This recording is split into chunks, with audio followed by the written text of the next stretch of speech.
kabarya, uh, welcome back sa ating channel, OMG TV channel. Okay, so ngayon mga kabarya, ayan yung 20 peso new generation currency. So yan, makita nyo sa picture, andyan kanyang obverse saka yung kanyang reverse. So itong 20 peso na barya mga guys, no? So ito ang ating pag-usapan ngayon. So bago ang lahat, ay kung bago ka pa sa aking channel, sana mag-like, share, comment, subscribe, and hit the notification bell para ikaw ay laging ma-update sa susunod pang mga video. Okay, so ayun pala mga kabaryano. So i-advance ko na kahit hindi pa umabot sa 20k yung aking mga subscriber. So maraming salamat sa inyong pag-subscribe, no, dun sa mga nag-subscribe sa akin. Malapit na tayong umabot sa 20k. So happy 20k sa ating lahat. So ayan mga kabarya, maraming salamat sa inyong palaging pagsuporta sa ating channel. Okay, so ito na. Ngayon mga kabarya ay itong 20 peso coins ko ay 3 piraso lamang, no? So ayan, lahat yan ay 2020. So itong 2020 na barya mga kabarya ay yung kanyang edge, yung markang BSP sa edge ay dalawang klase. Yung malaki at saka yung medium na size, no, ng pagka guhit. So yan ay ating alamin mamaya, at saka yung kanyang price ito natin, at yung selling online price. So bago yan lahat ay pupunta natin muna yung kanyang details and information.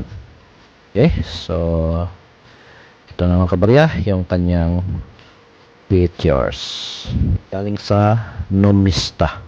Yan, 20 peso. Okay, so Numista Coin Philippines, 20 peso new generation currency. Ito na, pictures. Country Philippines, period Republic, type standard circulation coin, year 2019-2020, value 20 peso or 20 PHP, currency 20 peso, currency peso 1967 to date, composition by metallic nickel plated steel, center and bronze plated steel ring. Yung kanyang weight naman mga kabarya ay nasa 11.5 grams, diameter 30 millimeter, thickness 2.2 mm. Ang round niya shape, ang shape niya ay round, at saka yung kanyang references number, orientation naman, ang kanyang orientation naman ay middle alignment. So ito na kanyang obverse.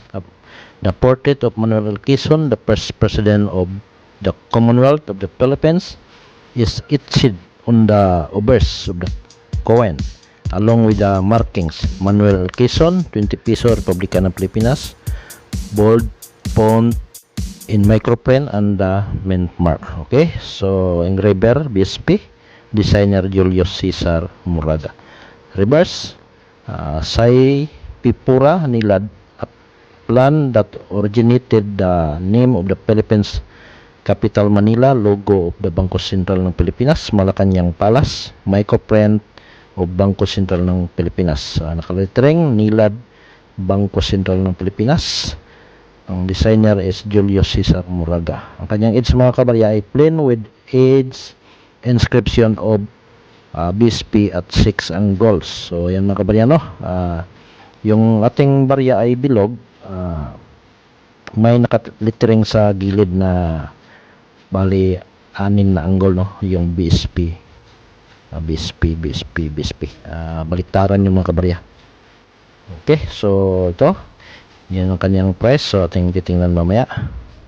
Ito na, in July 2019, the Bangko Sentral ng Pilipinas announced that the 20 peso note will be changed into a coin due to the overuse of the banknote, which its individual note only lasting a year in circulation.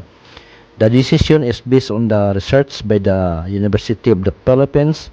The Bangko Sentral ng Pilipinas state that the new 20 peso coin would cost more to manufacture but would last for 10 to 15 years longer than 20 pesos banknote. The coin is planned to be released on late 2019 or early 2020. In September 2019, the 20 coin finally designed and will be released in December 2019. Hence, at the design were mentioned by Jokno that Manuel L. Quezon would the person picture on the obverse of the coin as with the current note of the coin and there will be other pictures making it distinct from the other new generation coin. The coin is bimetallic as did as the previous 10 peso coin. Okay, so yun mga kabarya yung kanyang detalye, no? So ito circulated from 20,000 from 2000 to 2017.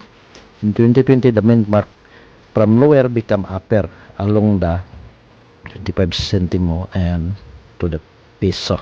Okay, so ngayon mga kabarya ang kanyang price, ito na yung 2019 na BSP, no? 87% ang kanyang percentage. Ito yung sinasabi ko kanina, medium lettering edge number 2.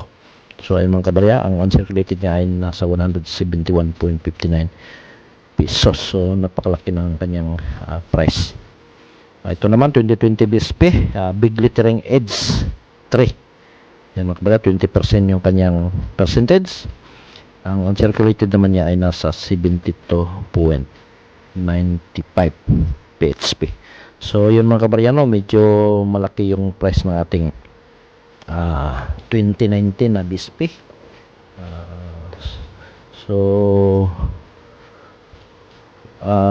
Sa kanyang percentage mga kabarya, sa kanyang mintage ay medyo marami din, no, yung ginawa, ngunit medyo special yung kanyang price.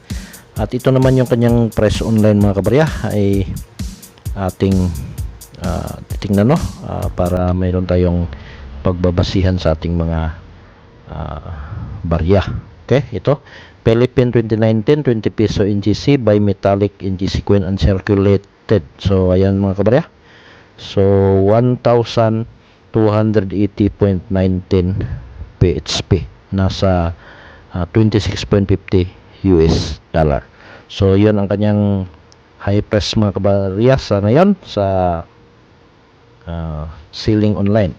So medyo malaki-laki, no, pero itong binibenta na 1,280.19 mga kabarya ay ito ay uncirculated, so galing pa sa bangko, no, hindi pa nahawakan ng mga tao. Okay, ito pa 20 peso new generation, 109. Itong isa ganun rin, 109, at saka yung isa ay 49 pesos lamang. So yan mga kabarya ay mga price galing Lazada, no.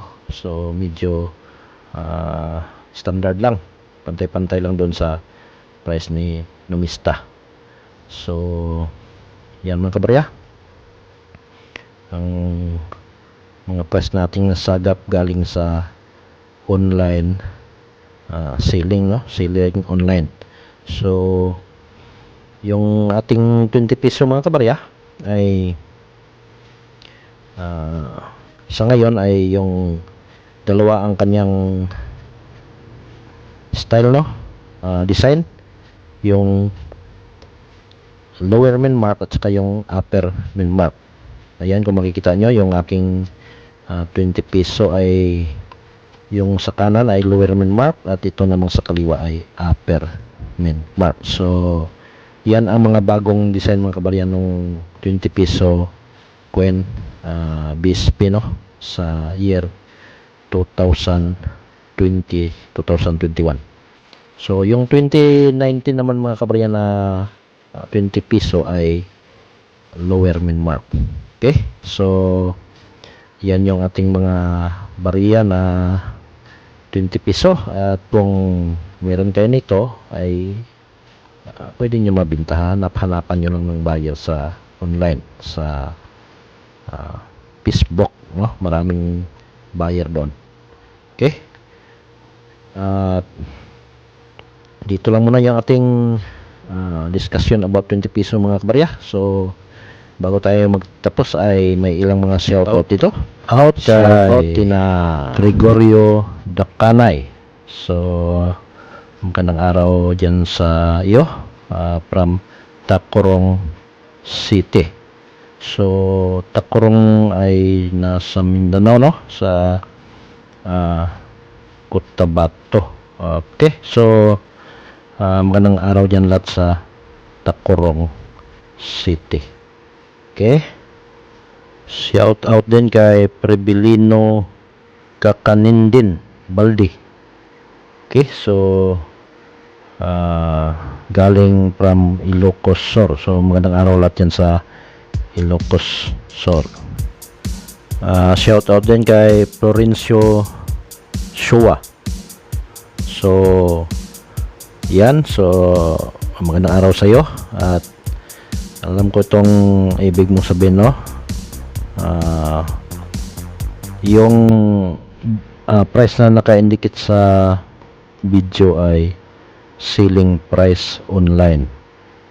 Yung price ng mga binibili ko ay yung price na sa kanyang value lamang, no? So, pantay sa yung iba naman ay pantay sa numista. Okay? Ito pa, shout out kay Hernan Cortez. So, magandang araw dyan sa inyo. At maraming salamat sa pagsubaybay sa OMG TV channel. Okay, shout out din kay Renato Buen Consejo, taga Pasig City. So, magandang araw lahat yan sa Pasig City. Okay, so yun lang mga kabaryero, yung gustong magpa-shoutout. So, maraming salamat sa inyong palaging pagsubaybay sa ating channel, sa OMG TV channel. So, yung hindi pa nakapag-subscribe, okay, mag-subscribe na kayo, no? Para marami pang video yung ating gagawin at lahat yun ay inyong subaybayan. Okay, so hanggang dito lang tayo mga kabarya at maraming salamat sa inyong panonood. Ulitin ko, magandang araw sa lahat and God bless you always.